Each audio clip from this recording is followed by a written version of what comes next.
Something is off about the 2026 FIFA World Cup. You can feel it in the headlines, in the tone of FIFA's press releases, even in the silence of American officials who were once eager to celebrate what was supposed to be America's comeback to the world stage is quietly turning into a global embarrassment.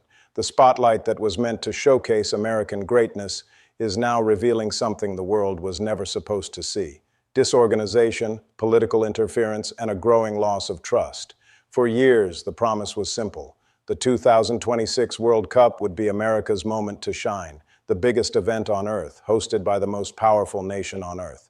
Billions watching, billions spent, and a message that the U.S. was still the confident leader of the free world. But that story is starting to fall apart.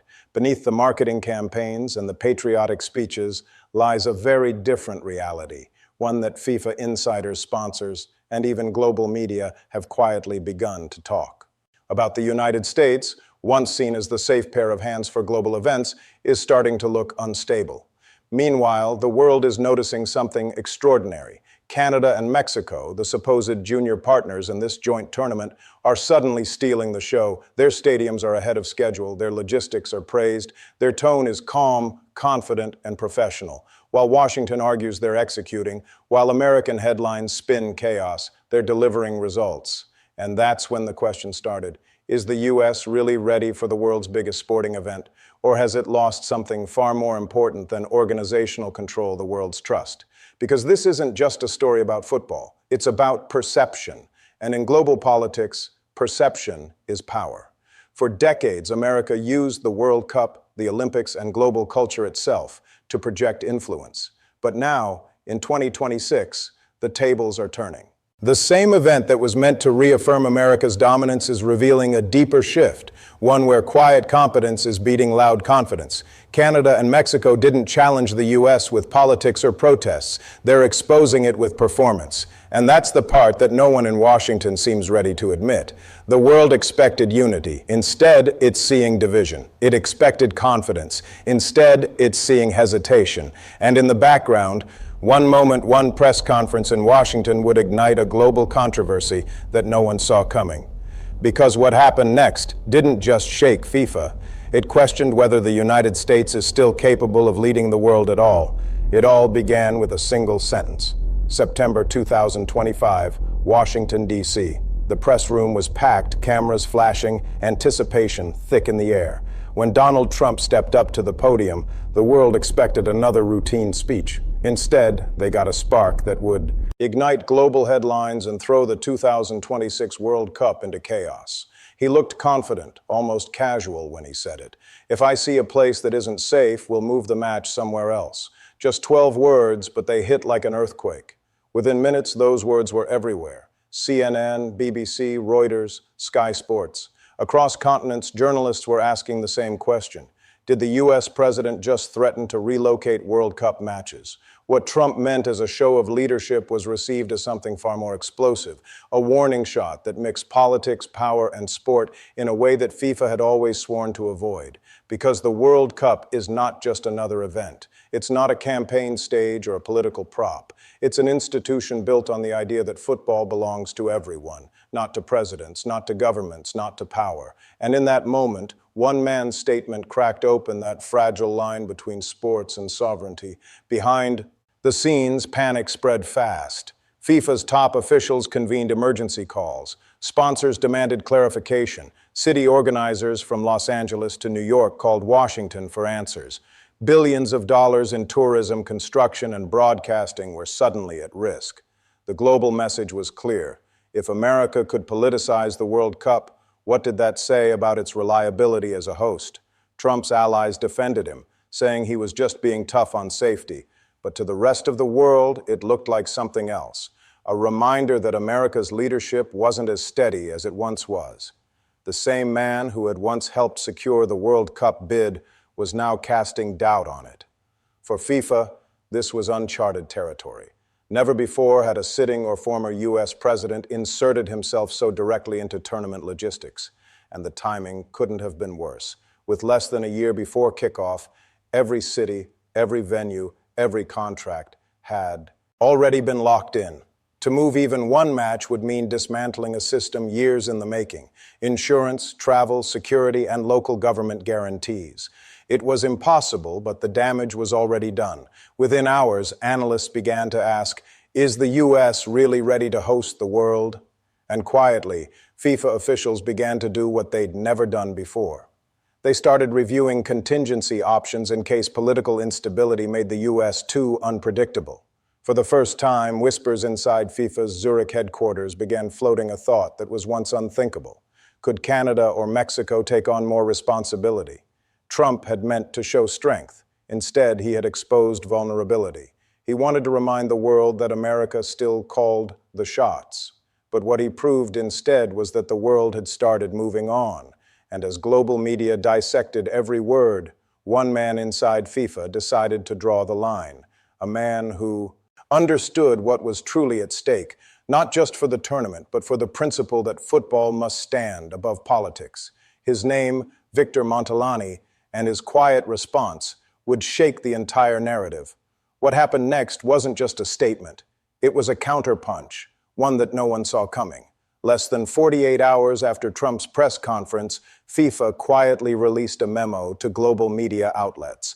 On the surface, it looked diplomatic. FIFA maintains full confidence in the hosting partnership among the United States, Canada, and Mexico. All match allocations remain unchanged, but between the lines, the message was crystal clear.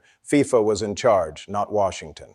Inside Zurich, sources described the atmosphere as controlled panic. Senior FIFA executives were furious. They felt blindsided, disrespected, and most of all, undermined. Trump's comments had just put the world's largest sporting event at risk, and they weren't about to let politics hijack their crown jewel. In an emergency video call, FIFA President Gianni Infantino reportedly made his position clear. This tournament belongs to the world. No government, no politician, not even from the host nations decides where matches are played. That quote leaked within hours. And when it did, the media turned the story upside down. Headlines exploded. FIFA defies Trump. World Cup officials push back against U.S. pressure. Canada and Mexico privately told to be ready. Suddenly, it wasn't just about one man's remark. It was about global trust in the United States itself. Behind closed doors, FIFA began reevaluating everything. Internal reports examined venue readiness in Toronto, Vancouver, and Monterrey, cities that were initially scheduled to host fewer games. And for the first time, there was talk of expanding their role just in case. One senior official reportedly said, if America wants to turn this into a political weapon, then maybe the Cup deserves to stay with partners who still treat it as football. That line, simple, quiet, devastating, started echoing through sports networks across Europe and South America because what it hinted at was unthinkable. A World Cup supposedly led by the U.S., where the spotlight might shift north and south to Canada and Mexico. Sponsors were alarmed. Networks demanded clarity. And in the middle of it all, the U.S. Soccer Federation found itself in the crossfire, forced to publicly distance itself from Trump's words while trying not to offend him. They issued their own statement calling the partnership united and unbreakable. But everyone could feel it. That unity was starting to crack. For the first time since the 2026 hosting announcement, the world began to see a divide between FIFA's global authority and America's political muscle. And quietly, inside FIFA's media department, a narrative started to take shape, one that would soon dominate international headlines. Canada and Mexico, the steady hands holding the World Cup together while America plays politics. It was more than just damage control. It was a message, subtle but powerful. And for the United States, it marked the start of something even bigger, a reputational crisis it couldn't easily fix. It started quietly with a few logistical adjustments. At first, nobody paid attention. FIFA's scheduling updates are routine, boring, even bureaucratic. But this time, the changes were anything but routine. In early drafts of the new match plan leaked through European media, the balance of games shifted slightly, but symbolically, Toronto gained 2 more group stage matches. Mexico City was now set to host a semifinal, and the number of U.S. cities hosting major knockout games reduced. No official announcement, no press release, just silence. But for anyone watching closely, it was obvious this was FIFA's version of a warning shot. Inside U.S. soccer headquarters, frustration boiled over. Officials felt blindsided, even betrayed by their supposed partners. One insider told Reuters, "We were promised a partnership of equals. Now it feels like we're being punished for politics." But here's the irony. Canada and Mexico weren't celebrating either. They were cautious, diplomatic, even nervous because they knew what this meant. They were being positioned as the responsible partners, the adults in the room. While the U.S. was slowly becoming the villain of its own tournament, in the eyes of the world, a subtle but undeniable divide had formed. On one side, two nations playing by the book, pragmatic, cooperative, eager to show they could handle global scrutiny. On the other, the United States, powerful, loud, unpredictable, and suddenly politically toxic. This wasn't just a sports story anymore. It was about credibility. Who the world could still trust to represent the spirit of global competition. And that's when the narrative fully flipped. International media began painting a new picture. The North American World Cup, led by Canada and Mexico, not hosted by the United States, not brought to you by America, but led by its neighbors. For the first time in modern history, the U.S. was losing the narrative on its own turf. Not through military failure, not through economic collapse, but through something as simple and symbolic as football. And that's where the deeper crisis began, because the world wasn't just questioning America's management of a tournament. It was questioning America's identity itself. Let's be honest, this was never really about soccer. It was about something much larger, the erosion of American credibility. For decades, the U.S. sold an image of leadership, competence, organization, and confidence. Even when controversial, it was always in control. But the FIFA World Cup chaos revealed something that had been brewing for years, the world's growing doubt in America's stability. Think about it. If a nation can't separate politics from sports, can it still claim to be the moral leader of the global stage? That's the question foreign analysts began asking, and their answers weren't flattering. In editorial after editorial from London to Berlin, from Doha to Buenos Aires, the same theme kept appearing. America was becoming unpredictable, too divided at home to lead abroad, too consumed by internal battles to uphold the spirit of international cooperation. Canada and Mexico, in contrast, became symbols of balance, not because they were stronger, but because they were steady. They didn't lecture the world. They listened. They didn't dominate the stage. They shared it. And that contrast hit deeper than anyone expected, because it reflected a global shift that had already been taking shape, a slow but undeniable rebalancing of power away from Washington. The 2026 World Cup became a mirror, reflecting back America's internal fractures for the entire world to see. Political chaos, media wars, culture fights. A country that once united the globe through its confidence now struggled to unite itself around a game. And here's the uncomfortable truth. The backlash from FIFA wasn't just about Trump. It was about what America had become. A nation whose every gesture, every statement, even in sports, now carried political baggage. In the eyes of the world, the U.S. no longer looked like the anchor of North America. It looked like the wild card. And that shift, subtle, cultural, psychological, might end up lasting long after the final whistle in 2026. Because if the world stops seeing America as the reliable host, the calm leader, then something much larger than a football tournament has been lost, something foundational. And as analysts quietly began to warn, if the U.S. can't control the narrative on something as global and unifying as the World Cup, how will it handle the next great test, the one that isn't a game at all? While FIFA tried to contain the global firestorm, a second one was already burning inside the United States. And this time it wasn't about FIFA. It was about politics, power, and pride. The tension started with one question: who actually controls the World Cup on U.S. soil? Because while Trump's statements were global news, the reality was far more complicated. The tournament logistics, stadiums, transport, fan zones, security were being managed not by Washington, but by individual cities. Los Angeles, New York, Atlanta, Dallas, Seattle, and most of those cities had something in common. They were led by mayors who couldn't stand Donald Trump. That's when the internal clash began. City officials accused the administration of using the World Cup as a campaign stage. Federal authorities, in turn, accused local governments of sabotaging coordination. Meetings became shouting matches, memos leaked, and by midweek the press had a new headline: Trump's World Cup turns political. What should have been a celebration of sport was suddenly a proxy war for America's political divide. Red states and blue cities fought over funding, signage, immigration rules, and even which flags could fly at fan zones. In one leaked email from a senior DHS official, a line stood out: "We can't secure this event properly if half the cities are refusing to cooperate." That one sentence said everything. The United States, a country that once hosted the world's biggest events effortlessly, now couldn't even agree on how to welcome the world. Meanwhile, Trump's allies went on offense. Conservative media called the mayors unpatriotic. One headline read, "Liberal cities undermining America's World Cup." And as the rhetoric heated up, Trump himself doubled down. At a rally in Texas, he said, "We're spending billions to bring the world here. And some of these cities don't even want it. Maybe we give those games to Mexico. See how they like that?" It was part joke, part threat.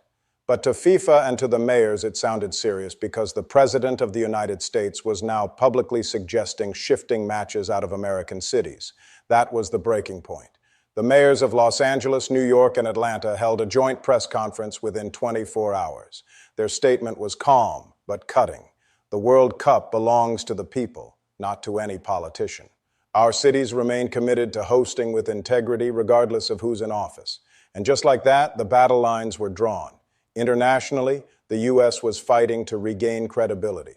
Domestically, it was tearing itself apart over who got to define what that credibility even meant. The irony was brutal. In trying to assert power, Washington had exposed its weakness, that even a global spectacle couldn't escape America's internal divisions. Foreign media seized on the chaos.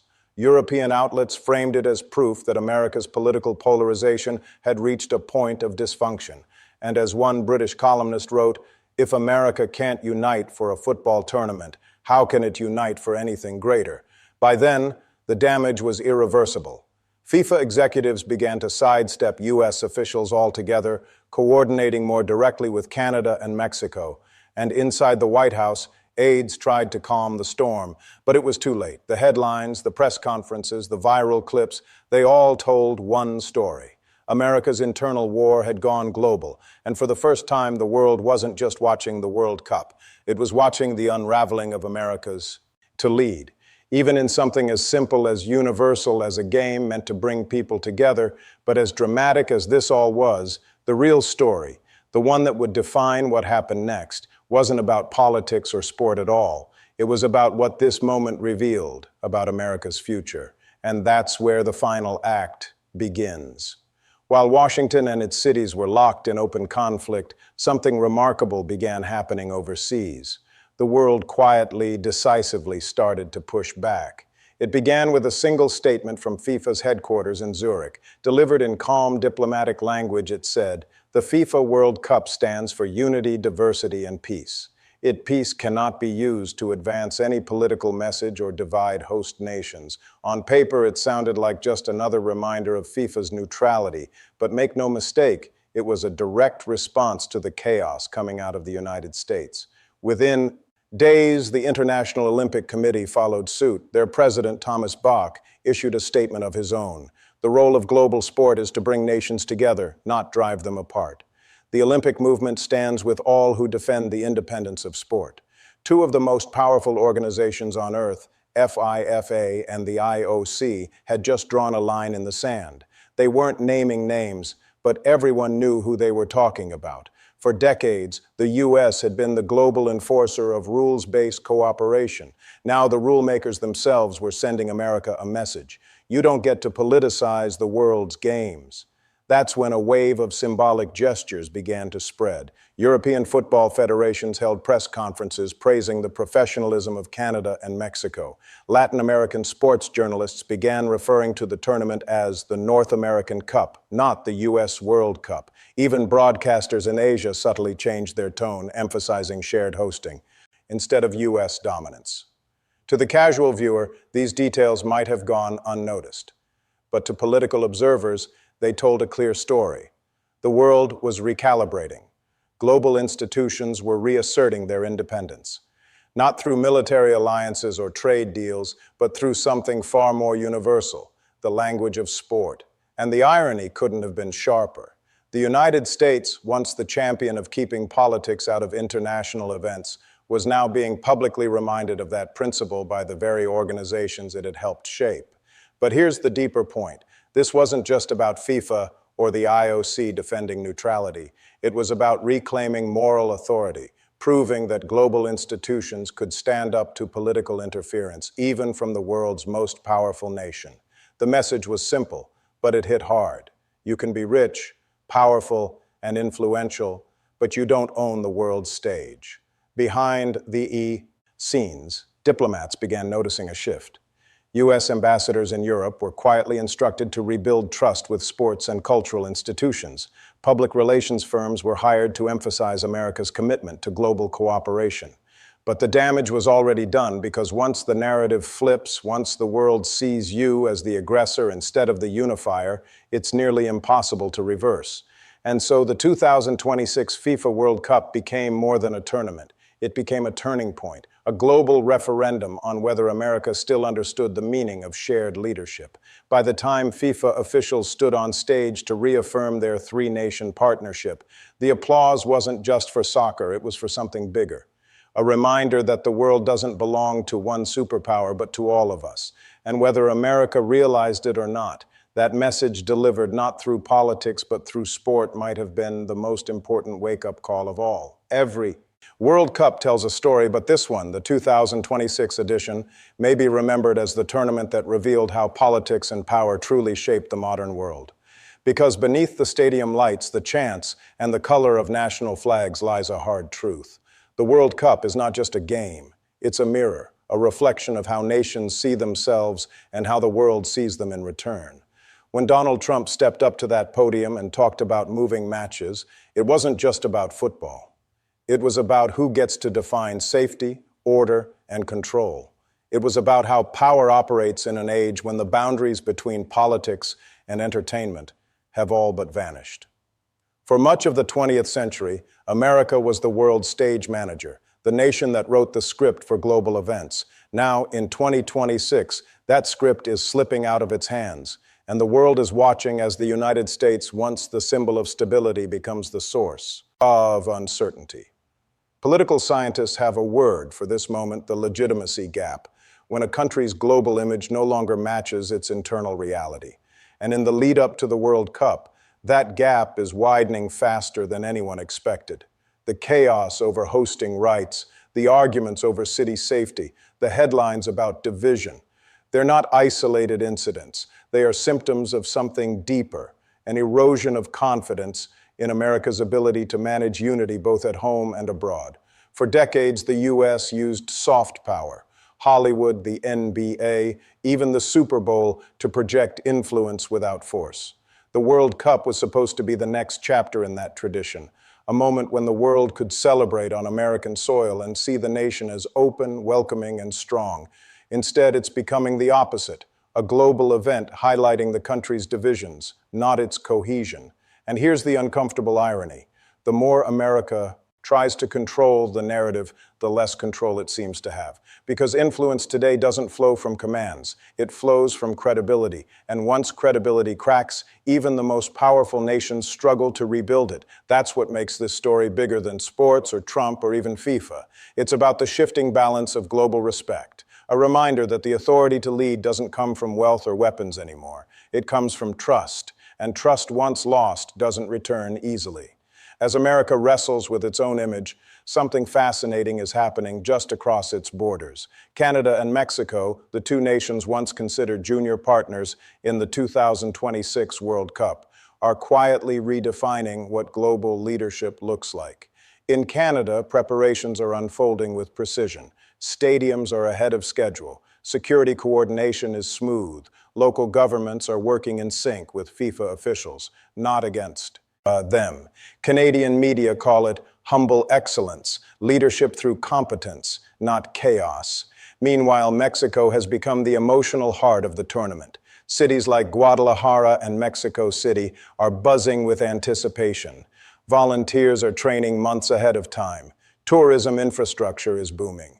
Despite its challenges, Mexico is showing something the world didn't expect: resilience, warmth, and an ability to deliver under pressure. And together, these two nations are telling a quiet but powerful story. That global respect isn't earned by dominance, it's earned by dependability. While America debates, Canada organizes. While American headlines dwell on politics, Mexico focuses on passion. And while the U.S. government issues threats about unsafe cities, Canadian and Mexican officials are promising safety through partnership to millions watching abroad. This contrast isn't lost. It's symbolic. Reflection of how global influence is shifting from those who demand attention to those who earn it. For the first time, Canada and Mexico aren't standing in America's shadow. They're standing beside it, even outshining it in some ways. And that's the quiet revolution this World Cup may ignite, a redefinition of leadership in North America itself. Because if 2026 proves that Canada and Mexico can host the world with calm dignity and efficiency, while the U.S. struggles with division and political noise, then history will remember this World Cup not as America's triumph, but as its turning point, a moment when the balance of respect, not power but respect, began to shift north and south of the border. And maybe that's the ultimate irony. The event meant to showcase America's greatness could end up reminding the world that greatness no longer lives in size, strength, or slogans, but in how a nation treats its guests, honors its promises, and keeps politics off the field. When the history of the 2026 FIFA World Cup is written, it may not just be remembered for the goals, the crowds, or the champions who lift the trophy. It might be remembered for something far more revealing. The moment the world looked at America and asked a simple question, can this country still lead? Because what began as a celebration of unity has become a mirror reflecting division. A tournament meant to showcase strength has exposed fragility. And a global event meant to bring nations together has forced one nation to confront itself. In a strange way, this isn't just about football, it's about identity. Every great nation reaches a crossroads where it must decide what kind of power it wants to be. For America, that crossroads may be arriving in 2026. If the U.S. continues to treat global events as political tools, it risks alienating the very world it once inspired.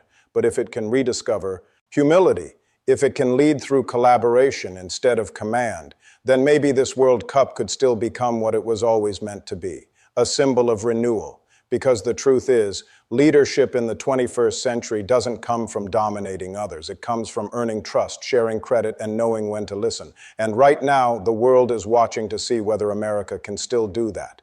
In the end, maybe this World Cup is giving us a warning and a chance. A warning that global respect can vanish faster than we think. And a chance to prove that America's strength was never in its control over others, but in its ability to inspire them. The flags, the stadiums, the chants, they're all part of something bigger, because beneath every match, every anthem, every roar of the crowd lies a question, not just for one country, but for all of us.